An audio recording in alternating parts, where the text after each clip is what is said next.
Alec, the preparations for you in terms of warm-up games are over. Yeah. You've got competitive games now in your sights. How excited are you about what lies ahead? And with that, how tricky was this a squad to select? It was very tricky to select because there's been a lot of guys on good form. You know, one or two really caught the eye, but it's quite a young squad. You know, it does seem kind of like a new era, but I won't be disregarding anybody that has worn the jersey before either. So we have this young squad for this double header, and we look forward to it. A few of the players who went away to South America have stayed in that squad, and obviously there's a few who played in the double header in March as well. Do you feel you've got the right blend there now? Yeah, it's about trying to find the right blend, as well as trying to get a winning team and get a winning formula, and that's, you know, something that has eluded us for a number of years in terms of qualification. Can you tell us about James McArthur, because he's playing week in, week out at Crystal Palace, but he's not in your squad. Tell us what you've spoken to him about and why he's not. Yeah, I like James. I think he's a terrific player, and it's disappointing not to have him. But he has got some issues with his body. You'll hear a lot of players saying when they get to a certain age, they know exactly what they need in terms of their fitness. And he has had some issues with his back, and he felt at the moment he can't combine the international football along with the Premier League, the task of playing the Premier League and cup games for Crystal Palace. So his club has put them first, which they're the people who pay his wages, and it's disappointing to lose him. But you know, it's his personal decision, and he's not said that he's hung up his boots for Scotland, but that's the way he feels at the moment. Has he told you how long he might take before he's able to be selected again? No, he never put any date on it. And he's just signed a new contract with Crystal Palace, and you know, I guess if we've got a winning formula without him, then it will be difficult for anybody to get back in. John Shooter's in the squad, and could make his debut. He was picked in the 21 squad as well last week. Why have you brought him into your team? Well, he's a good young player. Again, we've assessed a few of the young players over these last few months. I've seen quite a bit of hearts, and he started the season very confidently. He's now got the captain's armband, and his form has been pretty assured. And I've seen him last week at Dunfermline, and he looked very composed, and I thought it was time to give him a crack to come into the squad. 20 outfield players, 10 goals. It's a perpetual problem. Is it your biggest single difficulty? Yeah, it is. The world champions, France, win the World Cup without their striker scoring a goal. So I guess we have to look for a dynamic in terms of other players contributing with goals, set pieces, whatever, and you know, wide players getting into positions. Johnny Russell, for instance, in the South American trip, looked very interesting in terms of his ability to get into the box. But we have Lee Griffiths, who's a born goal scorer, and Lee, when he was at his peak of fitness, as we all know, scored those 2 goals against England, albeit free kicks. But he's clever, and he brings something extra to the squad. The South American trip was much criticised before it happened. Are you pleased that it's happened, and how productive was it for you in the end? Yeah, I think it was a great trip in the end. You know, we were very positive. We went with a positive mindset. We'd asked the players and staff when we arrived there to make sure it was going to be a good trip.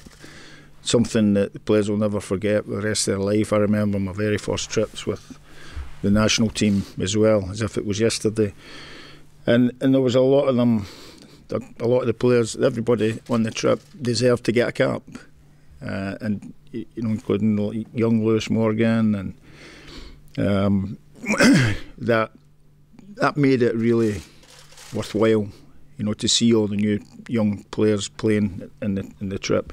Yes, there was a lot of the absentees of experienced players, but otherwise you don't get a chance to look and see what the country's now developing. And guys like John McGinn going to Aston Villa, and you'd expect these players to get better and better with experience. He's been nicknamed already McGinniesta. I'm replacing too much on his shoulder. Steady. Yeah. You have to say he's an Iniesta, but John has definitely got, like a lot of the other players, improvement in him. There's no doubt about it, and he will get better. And with the experience playing at international level and playing in a really tough league, which is the 5th highest supported league in the world. Alex, you spoke about the youthfulness of this squad. Is this a squad you think can excite the Scotland fans? Well, I think if you look at the names, then obviously there's some players that are not in the squad that people might say, why is he not in it, why is this one not in it?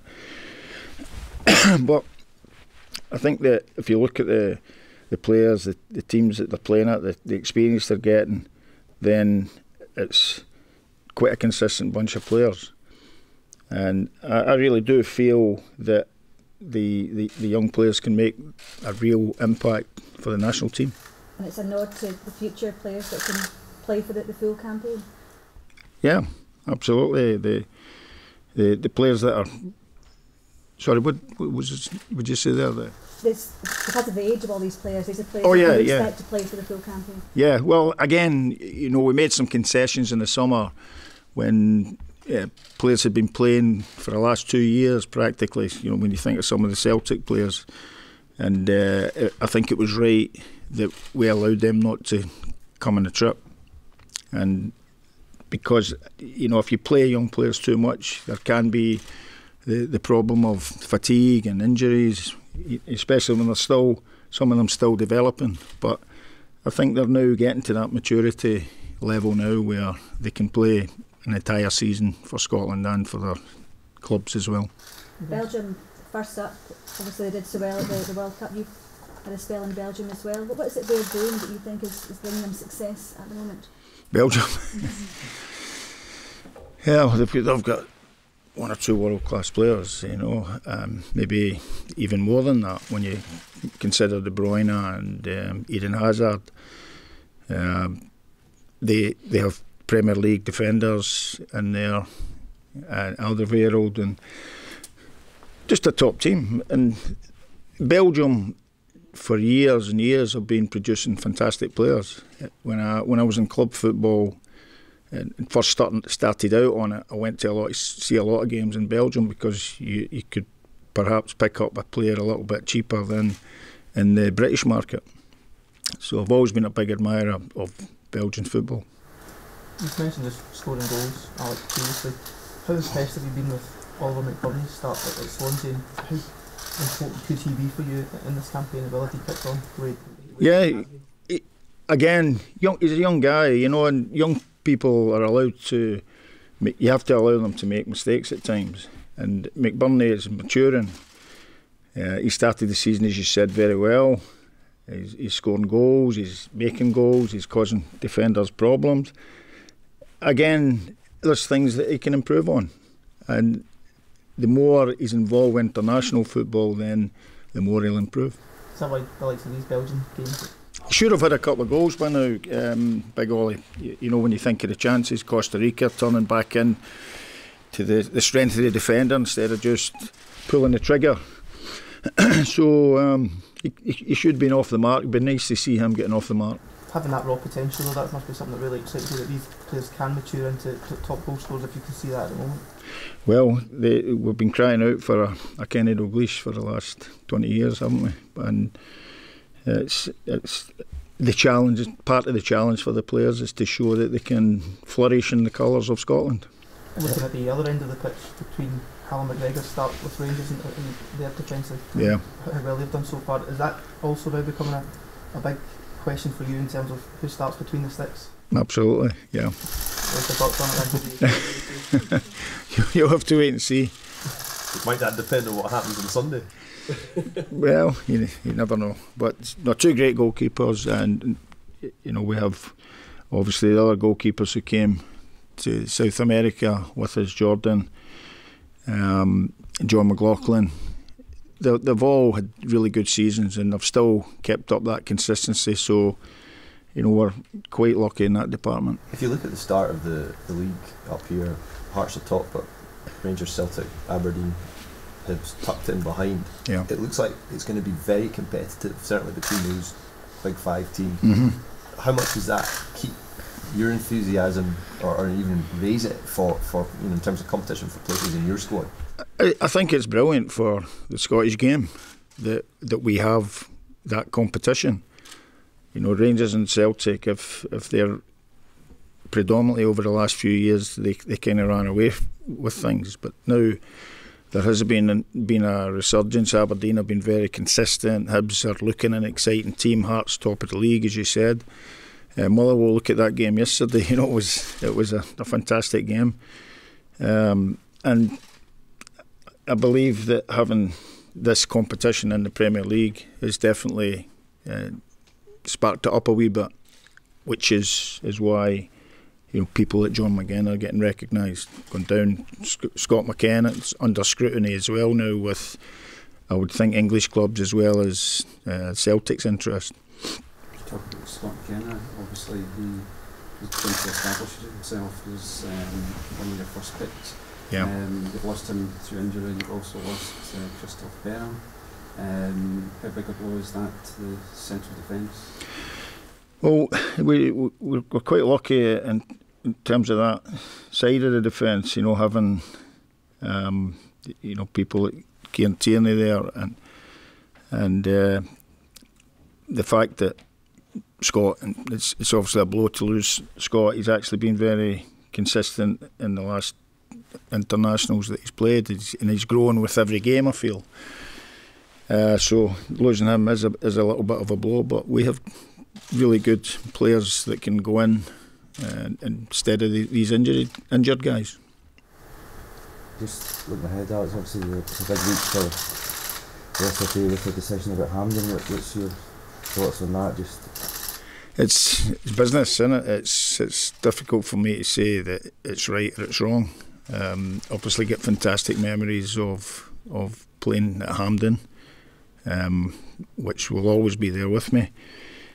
But if it's in the name of progress, then we just have to go with the flow.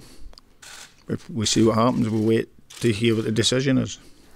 Is it something the players speak to you about at all? Is it? Not really. I think players adapt to whatever happens in football, as they have done over the last few years, with the different pitches and things like that. The football boots are not the same as the ones that I wore. So they adapt to the modern times. Is it tough to take emotion out of it for you? Is it tough to take the emotional part of it out of it? What, Hampden? Mm-hmm. Yeah, but you just got on with it. It's if it happens that we don't play at Hampden, it happens, and equally if we stay here, then fine.